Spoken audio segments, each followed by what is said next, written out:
This is Omar Nashashibi from Washington, D.C. with a quick analysis of what the election results mean for trade policy going forward in 2023 and beyond, and also what to expect in the congressional lame duck session in the final weeks of this year, under which we've already begun.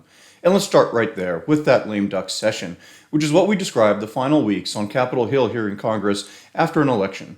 Defeated and retiring members of Congress are forced to vacate their physical offices in the coming weeks on Capitol Hill, but still have a job to do and votes to cast. And that is often very, very difficult to do, especially with staff exodus already underway.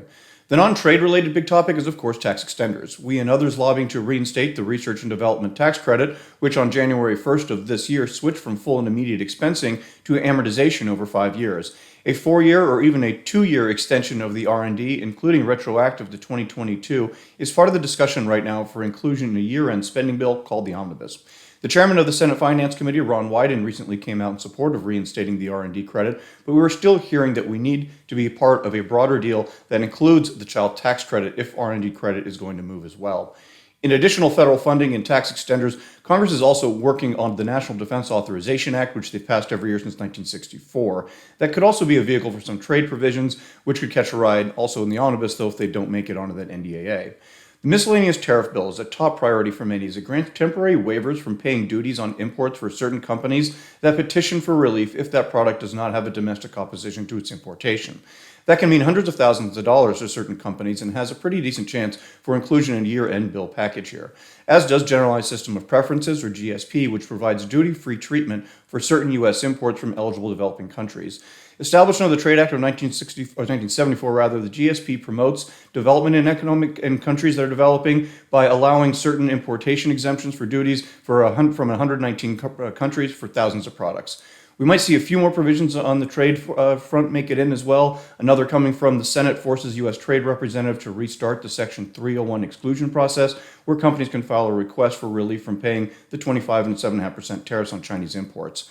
The federal government runs out of money on December 16th, and no one in town right now thinks we're going to have a government shutdown, but it does give us a hard deadline. We'll probably see a 1-week extension to keep the lights on during final negotiations, which means that for those of us lobbyists and others that are working on Capitol Hill, we're going to be going right up to Christmas with we do believe they're finally going to wrap up by that Friday, December 23rd, and the next Congress will come in just a couple weeks later on January 3rd. So let's talk about that next Congress and what the recent election results will have on trade policy. On November 17th, we officially know that Republicans have won the U.S. House of Representatives with at least 218 seats. When all races come in, the GOP might have a 2 to 3 seat majority is what we're thinking, making it really tough to govern on some issues. Democrats have held the Senate, and we will know the final number over there after the December 6th runoff. The Democrats will either have 50 or 51 seats in the Senate. Regardless, both parties have their priorities on policy. If miscellaneous tariff bill and generalized system of preferences don't get done this lame duck session, we'll see those move next year. However, for MTB especially, that's a difficult process because members of Congress would have to reintroduce all those bills. ITC would review petitions again, and that's tough to go through.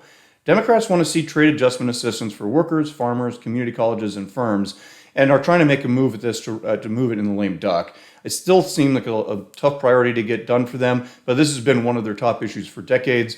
But normally what happens with this issue is it gets paired with what we call trade promotion authority. You have trade adjustment assistance that will provide hard cash, goes out straight to workers, firms, and others that can demonstrate injury because of a trade-related action or agreement.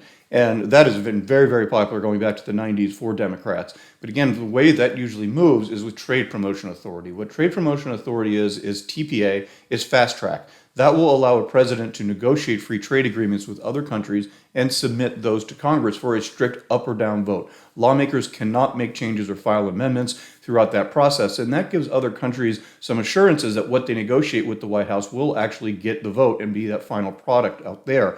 If we don't have TPA in place, countries are not going to negotiate with Washington on free trade agreements because they can't count on what was negotiated to be part of that final deal. Republicans won't allow TAA to go through without TPA. Democrats won't allow TPA without TAA. And that's how those are both probably going to remain paired. There's also one more major hurdle out there is that the White House has shown zero interest in any free trade agreements and therefore would not likely not want the Trade Promotion Authority or at least want to expend some political capital to get there. What that does is it creates a number of headaches for them that they have to start dealing with the president, regardless of what his decision comes out for 2024, because a lot of trade agreements, what they end up doing is they pit environmental and unions and business groups all against one another, and that creates a lot of challenges. In recent days, the USTR, she has come out and said that they are not closed to new FTAs, but as of right now, few in Washington see a free trade agreement really coming to fruition in the next 2 years of the Biden administration. And if the president doesn't want TPA, will he even get trade adjustment assistance, which again sends that hard dollar straight out to America's workers? And that's the real question that we've got out there. A couple of quick other items. The African Growth and Opportunity Act, AGOA, is up again in 2025. We could see a renewal process starting next Congress. There are several provisions that we could also see put in around bills related to customs, U.S. customs policy, anti-dumping, countervailing duty process. That could also change. But a divided Congress certainly means more work with the Biden administration. USTR just opened the portal on November 15th for stakeholders to file comments on the effectiveness of the tariffs on China. We're already seeing comments come in from those wanting to lift the tariffs, with others calling on USTR to keep them in place. Any companies affected by the tariffs in China should consider filing comments. They are being made public. You can already see what's been posted on the portal. And please note that they are due on January 17th, which is going to come up pretty quickly with the number of holidays between now and then. What we're encouraging folks, please reach out to CLA for more information on the Section 301 review process that is currently underway at the U.S. Trade Representative. Again, they are accepting stakeholder comments now on the overall impact and effectiveness of those tariffs. Please reach out to CLA for more information and definitely stay tuned for a very busy lame duck session.